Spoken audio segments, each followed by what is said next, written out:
सहितको लोगो आज हामीले उद्घाटन गरेका छौँ। हाम्रो रोङ गाउँपालिकाले देशको एउटा नमुनाको रूपमा गुरु किसान भनेर घोषणा गर्यो, जुन एउटा हामी किसानहरूको लागि 121 किसानको लागि एउटा आजको हाम्रो ठुलो पर्व हो। हामीले बजारमा आफ्ना वस्तुहरू बेच्दाखेरि बिना ब्रान्डिङ बोरामा खाँदेर बेच्दा जुन एउटा भ्यालु पाउँछौँ भने आज हामीले लोगो सहितको ब्रान्डिङ गरेर बजारमा बेच्दाखेरि त्यसको मूल्य हाम्रो श्रृङ्खला बढेर गएको छ। अहिलेसम्म हामीलाई केही थिएन। जब यो दोस्रो स्थानीय तहको सरकार भयो, हाम्रो मणि कुमार साङ्गोज्यू हुनुहुन्छ अध्यक्षज्यू, उहाँकै परिकल्पनाबाटै भएको जुन यो गुरु किसान कार्यक्रमबाट चाहिँ हामीलाई केही त नभनौँ धेरै हामीलाई खुसी लागेको छ। भोलिका दिनहरूमा पनि हामीलाई किसानहरूलाई धेरै अगाडि बढ्नलाई साथ सपोर्ट हुन्छ भन्ने लागेको छ। हिजो पनि हामीले अब हाम्रो बजार नजिक छ, चाराली बजार नजिक छ, तर पनि हामीले उहाँहरूले राखिदिनु भएको दाममै हामीले बिक्री गर्नु पर्थ्यो। अनि अझै पनि अब बिक्री नभएको खण्डमा उहाँले अझै पनि भाउ घट्यो भने हामी यतै किनेर त्यसलाई हामी उपभोग गर्छौँ भन्ने उहाँको एउटा भनाइ छ। त्यो पनि विश्वास लाग्यो मलाई।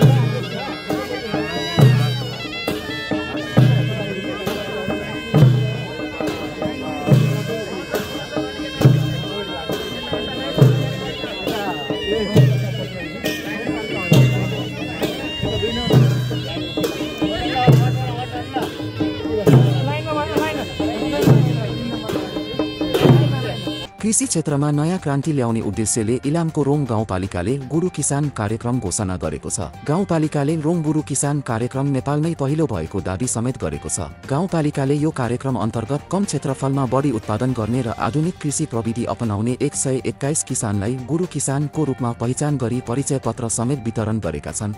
रोङ गाउँपालिकाको इरौटारमा एक कार्यक्रमका बीच सङ्घीय सरकारका कृषि पशुपन्छी विकास मन्त्री रामनाथ अधिकारी र कोशी प्रदेशका उद्योग कृषि तथा सहकारी विकास मन्त्री खगेन सिंह लिम्बुले रोङ गुरु किसान घोषणा गर्नुभयो। रोङ गाउँपालिका अध्यक्ष मणि कुमार स्याङ्बोले यो कार्यक्रमको घोषणा गर्दै हामीले किसानहरूलाई प्रतिस्पर्धी बनाउन र कृषि उत्पादनमा आत्मनिर्भरता बढाउन यो कार्यक्रम ल्याएको बताउनुभयो। यस कार्यक्रमले उत्पादन, प्रशोधन र बजारको 3 खम्बे रणनीति लिएको उहाँको भनाइ छ। आयोजक स्वयंसेवक भाइ साथीभाइहरूले पनि त्यही भन्नुभएको छ। देशमा जति पनि स्टेजहरू तयार हुन्छ ती सबै स्टेजको फ्रन्ट लाइनमा हामी राजनीति गर्ने नेताहरू हुन्छौँ। 99% स्टेजको समय राजनीति गर्ने नेताहरूले लिन्छौँ।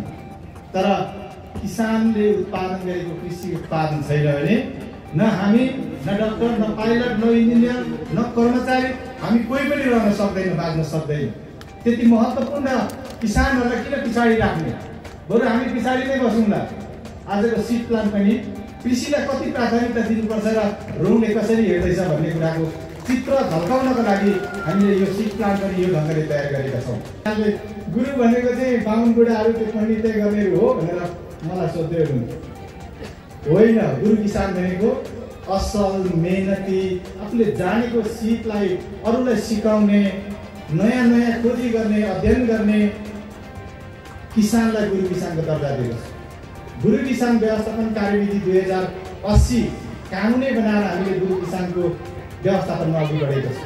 गुरु किसान हुनको लागि कार्यविधिमा विभिन्न मापदण्डहरू राखिएको छ, जसमध्ये एउटा मापदण्ड, मुख्य महत्त्वपूर्ण मापदण्ड, विगत 3 वर्षदेखि त्यही खेतीमा इङ्गेज भएको हुनुपर्ने, वार्षिक आम्दानी यति हुनुपर्ने, रोजगार सृजना हुनुपर्ने लगायत थुप्रैवटा आधारहरू, सूचकहरू छन्। र खुल्ला सूचना पुर्याएपछि किसानको आवेदन अनुसार हाम्रो प्राविधिक टिम घर घरमा गएर उहाँले भरेको फारमको सूचक अनुसार छ छैन त्योलाई हेरेर अङ्क दिएर अङ्क भारको आधारमा 159 आवेदन मध्ये 121 जना गुरु किसानहरू हामीले छनौट गरेका छौँ। खम्बे नीति रोङ गाउँपालिकाले अगाडि बढाएको छ। उत्पादन किसानसँग जोडिन्छ। सानो सरकार, जनताको घर दैलोको सरकार, जनतासँग प्रत्यक्ष जोडिएको सरकार भएको कारणले उत्पादन साना किसानसँग जोडेर हामी साना किसानलाई हेर्छौँ।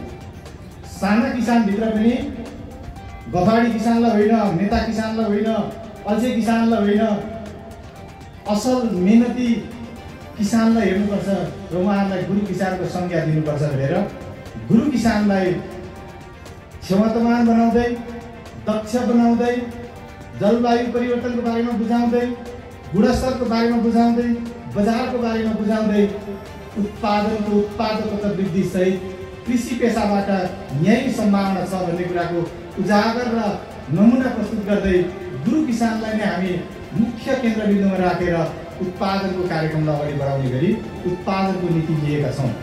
त्यस्तै कृषि पशुपन्छी विकास मन्त्री रामनाथ अधिकारीले यो कार्यक्रम गरी देशभरका 753 पालिकामध्ये रोङ गाउँपालिका कृषि क्षेत्रमा उत्कृष्ट पालिका बनेको बताउनुभयो। आइपुगे रोङ गाउँपालिका आइपुगिसकेपछि यहाँको कार्यक्रमलाई अवलोकन गरिरहँदा म अत्यन्तै खुसी छु। रोङ गाउँपालिकाले मुलुकभरिमा 753वटा पालिकाहरू छन्। 753 पालिका मध्ये 752लाई उछिन्दै जुन कार्यक्रमको आयोजना गरेको छ एकातिर, अर्कोतर्फ गुरु किसानलाई सम्मान गर्ने जुन वातावरण रोङ गाउँपालिकाले गर्यो यसप्रति म अत्यन्तै आभारी छु। मैले व्यक्तिगत रूपमा होइन, नेपाल सरकारकै तर्फबाट रोङ गाउँपालिकाप्रति आभार व्यक्त गर्दै भावी दिनमा यस क्षेत्रमा कृषि पेसामा संलग्न हुनुभएका जुन कुनै तहका किसानहरूलाई सम्मान गर्ने र किसानहरूको पक्षमा वकालत गर्ने जुन अभिभारा आज 121 जनालाई रोङ गाउँपालिकाले जिम्मेवारी दिएको छ, यसप्रति फेरि पनि धन्यवाद भन्ने भन्दा बाहेक अहिले केही पनि छैन। गाउँपालिकाले संघीय सरकार अन्तर्गत योजना आयोगको 5 करोड विशेष अनुदानबाट 3वटा उद्योग स्थापना गर्न लागि छ। सबैभन्दा पहिला स्थापना भएको कृषि प्रशोधन उद्योगको बुधबार नै उद्घाटन गरिएको हो।